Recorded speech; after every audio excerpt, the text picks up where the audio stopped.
नमस्कार। इस साल के बजट ने 21वीं सदी के भारत के विकास की गतिशक्ति निर्धारित कर दी है। इंफ्रास्ट्रक्चर पर आधारित विकास की यह दिशा हमारी अर्थव्यवस्था के सामर्थ्य में असाधारण वृद्धि करेगी। इससे देश में रोजगार की भी अनेक संभावनाएं बनेगी। फ्रेंड्स, आमतौर पर हमारे यहाँ पुराना जो अनुभव रहा है और ज़्यादातर एक परंपरा बन गई है कि जब जैसी जरूरत हो वैसे ही इंफ्रास्ट्रक्चर का निर्माण कर लिया जाए, यानी टुकड़ों में आवश्यकता के अनुसार होता रहता था। और उसमें भी केंद्र, राज्य, स्थानीय निकाय और प्राइवेट सेक्टर में तालमेल की कमी होने का देश ने बहुत नुकसान उठाया। जैसे रेल का काम हो या रोड का काम हो, इन दोनों के बीच में सामंजस्य का अभाव और टकराव हम कई जगह पे देखते हैं। हमारे यहाँ भी होता रहा है कि कहीं एक रोड बनी तो दूसरे दिन पानी की पाइप बिछाने के लिए उसे खोद दिया गया। रोड दोबारा बनी तो सीवर लाइन बिछाने वाले ने आकर के उसको खोद दिया। ऐसा इसलिए होता है क्योंकि विभिन्न विभागों के पास स्पष्ट जानकारी नहीं होती है। पीएम गतिशक्ति के कारण अब हर कोई पूरी जानकारी के बीच अपनी योजना बना पाएगा। इससे देश के रिसोर्सेज का भी ऑप्टिमम यूटिलाइजेशन होगा। साथियों, आज जिस बड़े पैमाने पर हमारी सरकार इंफ्रास्ट्रक्चर डेवलपमेंट पर काम कर रही है, उसमें पीएम गतिशक्ति बहुत बड़ी हमारी एक आवश्यकता है। वर्ष 2013-14 में भारत सरकार का डायरेक्ट कैपिटल एक्सपेंडिचर करीब 2.25 लाख करोड़ रुपए था, जो 22-23 में बढ़कर 7.5 लाख करोड़ रुपए हो गया है। ये लगभग 4 गुना बढ़ोतरी है। नेशनल हाईवे हो, रेलवे हो, एयरवे, वाटरवे हो, ऑप्टिकल फाइबर कनेक्टिविटी हो, गैस ग्रिड हो, रिन्यूएबल एनर्जी हो, हर क्षेत्र में सरकार ने इन्वेस्टमेंट बढ़ाया है। इन क्षेत्रों में हमारी सरकार बहुत बड़े लक्ष्यों को लेकर आगे बढ़ रही है। पीएम गतिशक्ति से इंफ्रास्ट्रक्चर प्लानिंग, इम्प्लीमेंटेशन और मॉनिटरिंग को एक बहुत ही कोऑर्डिनेटेड रूप में हम आगे बढ़ा सकते हैं, एक नई दिशा में काम कर सकते हैं। इससे परियोजनाओं के टाइम और कॉस्ट ओवररन में भी कमी लाई जा सकेगी। साथियों, आप सभी जानते हैं कि इंफ्रास्ट्रक्चर इन्वेस्टमेंट का बहुत बड़ा मल्टीप्लायर इफेक्ट होता है। ये ईज ऑफ लिविंग के साथ ही ईज ऑफ डूइंग बिजनेस को भी सुधारता है। इससे सभी सेक्टर्स की इकोनॉमिक प्रोडक्टिविटी को भी शक्ति मिलती है। आज जब देश इंफ्रास्ट्रक्चर डेवलपमेंट को अभूतपूर्व गति दे रहा है, तो उससे इकोनॉमिक एक्टिविटी भी बढ़ेगी और जॉब क्रिएशन भी उतना ही बढ़ेगा। साथियों, हमारी सरकार ने कोऑपरेटिव फेडरलिज्म के सिद्धांत को मजबूती देते हुए इस साल के बजट में राज्यों की सहायता के लिए 1,00,000 करोड़ रुपए का प्रावधान किया है। राज्य सरकारें इस राशि का उपयोग मल्टी मॉडल इंफ्रास्ट्रक्चर और अन्य प्रोडक्टिव एसेट पर कर सकेगी। देश के दुर्गम पहाड़ी क्षेत्रों में कनेक्टिविटी सुधारने के लिए नेशनल रोपवे डेवलपमेंट प्रोग्राम शुरू किया जा रहा है। हमारी सरकार नॉर्थ ईस्ट के संतुलित विकास के लिए भी कमिटेड है।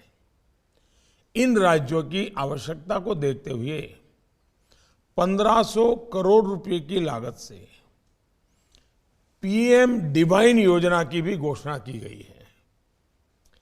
इंफ्रास्ट्रक्चर क्षेत्र में सरकार द्वारा किए जा रहे इन्वेस्टमेंट, उसके साथ साथ प्रोडक्शन लिंक इंसेंटिव स्कीम आने वाले वर्षों में देश के विकास को नई ऊंचाई पर ले जाएगी। ये सारे प्रयास इंफ्रास्ट्रक्चर क्रिएशन के इस नए युग में आपके लिए नई इकोनॉमिक संभावनाओं के द्वार खोलेंगे।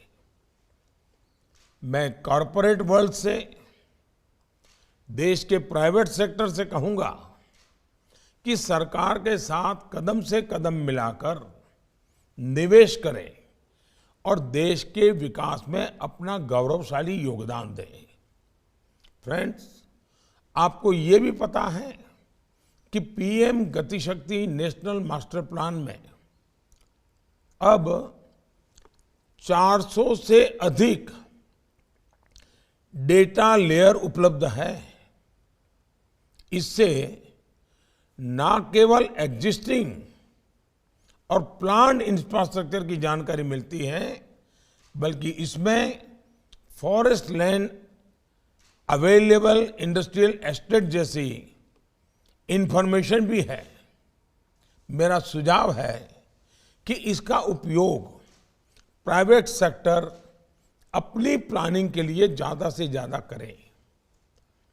नेशनल मास्टर प्लान पर सभी जरूरी सूचनाएं एक सिंगल प्लेटफॉर्म पर उपलब्ध हो रही हैं, जिससे प्रोजेक्ट अलाइनमेंट और विभिन्न प्रकार के क्लियरेंस डीपीआर स्टेज पर ही प्राप्त करना संभव हो सकेगा।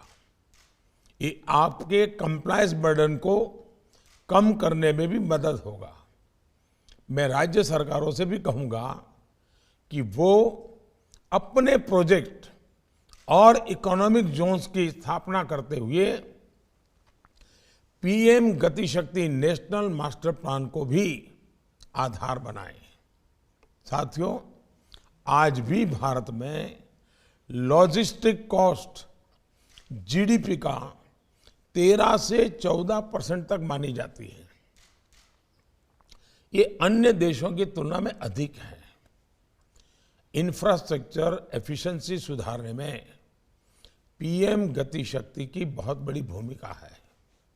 देश में लॉजिस्टिक कॉस्ट कम करने के लिए इस बजट में unified logistic interface platform ULIP बनाने का प्रावधान किया गया है।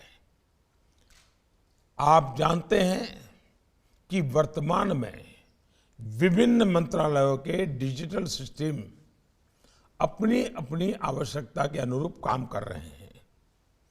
यूलिप के माध्यम से 6 मंत्रालयों के 24 डिजिटल सिस्टम्स को इंटीग्रेट किया जा रहा है। इससे एक राष्ट्रीय सिंगल विंडो लॉजिस्टिक पोर्टल तैयार होगा जो लॉजिस्टिक कॉस्ट को कम करने में मदद करेगा। पीएम गति शक्ति से हमारे एक्सपोर्ट्स को भी बहुत मदद मिलेगी। हमारे एमएसएमई ग्लोबली कॉम्पिटिटिव हो पाएंगे। हमारी सरकार ने लॉजिस्टिक एफिशिएंसी में सुधार लाने के लिए लॉजिस्टिक डिवीजन और सरकार के सभी विभागों में बेहतर कोऑर्डिनेशन के लिए एम्पावर्ड ग्रुप ऑफ सेक्रेटरीज की भी व्यवस्था की है। पीएम गति शक्ति में टेक्नोलॉजी की बड़ी भूमिका आप देख ही रहे हैं और मेरा आपसे आग्रह रहेगा, सरकार भी अपने स्वभाव में इस बात को लाए, प्राइवेट सेक्टर भी लाए। हम आधुनिक से आधुनिक टेक्नोलॉजी को हमारी इंफ्रास्ट्रक्चर प्रोजेक्ट के लिए कैसे लाएं, क्वालिटी भी और कॉस्ट इफेक्टिव एंड टाइम की दृष्टि से ये बहुत उपयोगी होगा। और अब तो हम ये भी सोच रहे हैं, जो भारत ने एक लीड लिया है, कि दुनिया में पाया गया जो डिजास्टर्स होते हैं, नेचुरल डिजास्टर्स, उसमें मानव हानि से भी ज्यादा लंबे असर तक प्रभाव करने वाला इंफ्रास्ट्रक्चर का विनाश हो जाता है। ब्रिज के ब्रिज खत्म हो जाते हैं, 20-20 साल लग जाते हैं फिर बनाने में। और इसलिए डिजास्टर रेजिलियंस इंफ्रास्ट्रक्चर ये आज बहुत आवश्यक हो गया है। तो जब तक टेक्नोलॉजी नहीं होगी हम उस दिशा में काम नहीं कर पाएंगे और इसलिए हम उसको भी आगे लाएं। लॉजिस्टिक सेक्टर में कार्यरत कंपनियों के पास वर्ल्ड क्लास नॉलेज एवं टूल्स है। उनका प्रयोग करते हुए देश में उपलब्ध डेटा को बेहतर इस्तेमाल हमें सुनिश्चित करना है। साथियों, गति शक्ति इंफ्रास्ट्रक्चर क्रिएशन में सही मायने में पब्लिक प्राइवेट पार्टनरशिप सुनिश्चित करेगी, जो इंफ्रास्ट्रक्चर प्लानिंग से लेकर डेवलपमेंट तथा यूटिलाइजेशन स्टेज तक होगी। इस वेबिनार में इस बात पर भी मंथन होना चाहिए कि किस प्रकार प्राइवेट सेक्टर सरकारी व्यवस्था के साथ मिलकर बेहतर आउटकम्स हासिल कर सकते हैं। आप सभी वेबिनार के दौरान सभी मुद्दों पर गहराई से चर्चा करेंगे, मेरा पूरा विश्वास है। इंफ्रास्ट्रक्चर के अलावा कौन से रूल्स एवं पॉलिसीज में परिवर्तन की आवश्यकता है, इस पर भी आपके सुझाव बहुत अहम होंगे। देश में आधुनिक इंफ्रास्ट्रक्चर का निर्माण भारत की फाउंडेशन को मजबूत करेगा और पीएम गति शक्ति नेशनल मास्टर प्लान इसका एक महत्वपूर्ण माध्यम है। मैं इस वेबिनार की सफलता की कामना करता हूं और आशा करता हूं कि हमें आप सभी के अनुभवों का लाभ मिलेगा। मैं आपका ये भी ध्यान आकर्षित करना चाहूँगा कि आज का ये हमारा वेबिनार हमारी सरकार की तरफ से भाषणबाजी का नहीं है। हमें आपको सुनना है। अब आप भी जो बजट में बातें हुई है उसी के प्रकाश में कहेंगे तो अच्छा होगा। कुछ सुझाव आपके होंगे तो हम जब अगला बजट बनाएंगे तब सोचेंगे, उस समय आप मुझे जरूर लिख करके दीजिए। अभी तो पार्लियामेंट ने जिस बजट के लिए हमें अनुमति दे रहा है पार्लियामेंट, हमें उसी पर बल देना होगा। उसको हम अच्छे ढंग से कैसे करें। अभी हमारे पास ये मार्च का महीना बचा हुआ है, 1 अप्रैल से नया बजट लागू होगा। हम इस मार्च के महीने का ज्यादा से ज्यादा उपयोग करके 1 तारीख को ही सारी चीजें जमीन पे उतारना शुरू कर दें। ये हम कर सकते हैं क्या? दूसरा, इंफ्रास्ट्रक्चर बनता है तो स्वाभाविक है, अब पुराने जमाने में सारी दुनिया बसती थी नदियों के पास। जहाँ से नदी होती थी उसी के निकट या समंदर के निकट बड़े शहर विकसित होते थे, व्यवस्थाएं विकसित होती थी। धीरे धीरे वहाँ से शिफ्ट होकर के जहाँ बड़े बड़े हाईवेज हो, वहाँ दुनिया विकसित होने लगी। और अब लग रहा है कि जहाँ जहाँ ऑप्टिकल फाइबर होगा, वहाँ वहाँ दुनिया विकसित होती जाएगी। वक्त बदलता जा रहा है। इसका मतलब कि इंफ्रास्ट्रक्चर सिर्फ इंफ्रास्ट्रक्चर आइसोलेटेड नहीं होता है, उसके होते ही उसके आसपास पूरे नए इकोसिस्टम डेवलप हो जाती है। इसको भी ध्यान में रखते हुए ये गति शक्ति मास्टर प्लान हमें बहुत लाभ करेगा। और इसलिए मैं चाहूँगा कि आप जो कुछ भी बजट में है उसको अच्छे ढंग से लागू कैसे करें। सरकार में भी फुल स्टॉप कॉमा की इधर उधर गलती रहती है तो 6-6 महीना फाइलें चलती हैं, उतने में तो नया बजट आ जाता है। आप लोगों से पहले से बात करने से फायदा ये होगा कि आपको पता है कि इसके कारण ये तकलीफ आएगी, और आप ध्यान आकर्षित करेंगे तो सिस्टम अभी से उसको पॉजिटिव रिस्पॉन्ड करेगी। और इसलिए आप लोग बड़ी गहराई से इसमें योगदान दें, यही मेरी अपेक्षा है।